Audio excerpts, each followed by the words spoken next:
ढोलकपुर नाम का गांव हुआ करता था। उस गांव में दो दोस्त हुआ करते थे, रामू और बिरजू।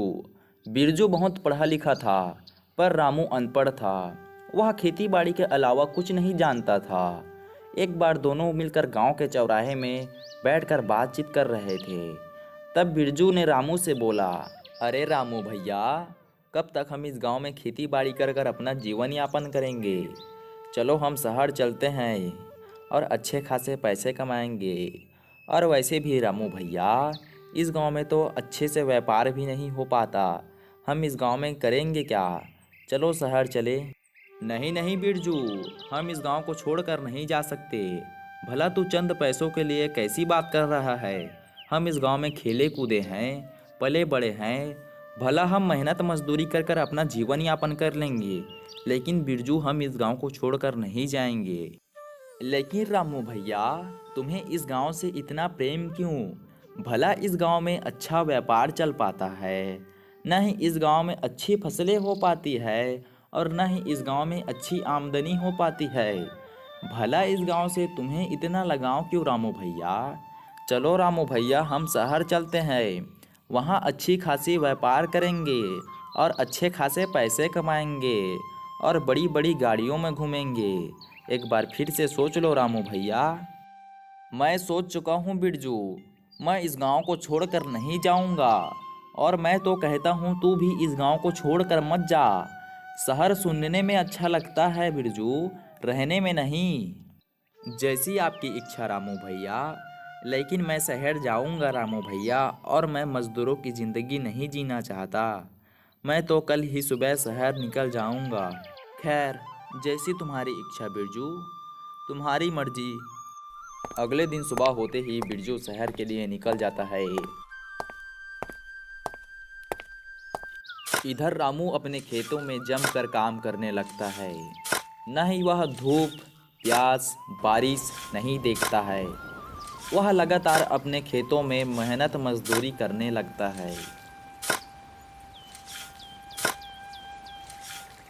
कुछ महीने बीत जाते हैं। रामू और उसकी पत्नी दोनों मिलकर बातचीत कर रहे थे। तभी रामू बोलता है, अरे पूनम, आज का दोपहर का तो खाना बहुत अच्छा बना था। चलो मैं खेत के लिए रवाना होता हूँ। खेत में बहुत काम बचा हुआ है।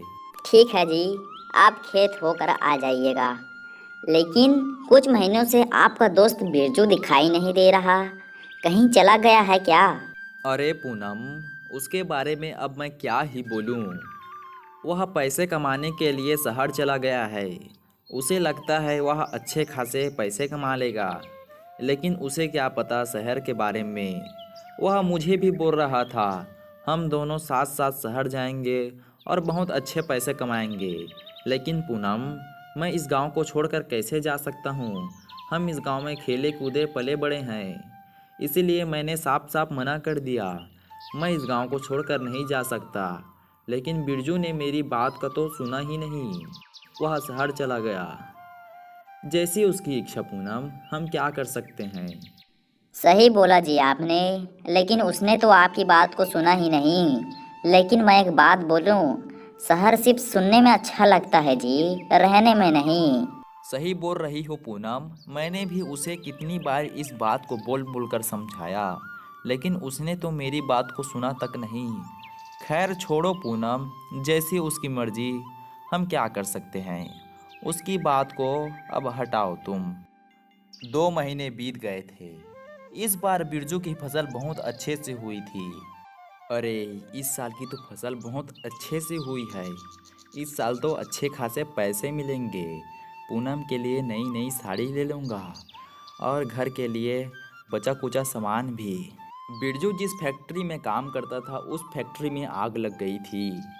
और बिरजू के मालिक ने बिरजू को बुलाकर बोला, देखो बिरजू, तुम्हें तो पता ही है, हमारे फैक्ट्री में कल बहुत ज़्यादा आग लग गई थी, जिससे कई सारे वर्करों का जान भी चली गई है और हमें बहुत ज़्यादा नुकसान हो गया है। तो हमें कई सारे वर्करों को इस फैक्ट्री से बाहर भी निकालना है। तो इसमें तुम्हारा भी नाम है, तो तुम कल से इस फैक्ट्री में काम नहीं करोगे। कृपया मुझे न निकाले सर इस फैक्ट्री से। मेरे पास इस नौकरी के अलावा कुछ भी नहीं है। मैं गांव से अपने खेत को बेचकर इस शहर में रहने आया था। और छोटी मोटी नौकरी कर कर अपना जीवन यापन कर रहा हूँ। आपके पास तो बहुत सारा फैक्ट्रीज है, उसमें से एक में मुझे नौकरी दिला दीजिए, आपका भला होगा। बिरजू, मैं कुछ नहीं कर सकता। मैं सीधे सीधे बोल रहा हूँ, तू इस फैक्ट्री से निकल जा, वरना मुझे तुझे धक्के मारकर निकालना पड़ेगा। मेरे पास फालतू पैसे नहीं हैं जो तुझे मैं हर महीने देता रहूँ। बिरजू बेचारा कुछ न कर सका और वह लाचार होकर अपने गांव वापिस आ गया। बिरजू ने रामू को सारी बात बताई। तुम सही थे रामू भैया, शहर सिर्फ सुनने में अच्छा लगता है, रहने में नहीं। अब न ही मेरे पास खेत है और न ही घर। मुझे समझ नहीं आ रहा मैं कैसे अपनी ज़िंदगी चलाऊंगा। अरे मेरे बिरजू भाई, तू चिंता काहे करता है? मैं हूं ना तेरे साथ। हम इस गांव में खेती बाड़ी कर कर और इस गांव में अच्छे खासे व्यापार करेंगे। हम इस गांव को आगे बढ़ाएंगे और अपना जीवन यापन करेंगे। तू बस मेरे साथ रहना बिरजू भाई।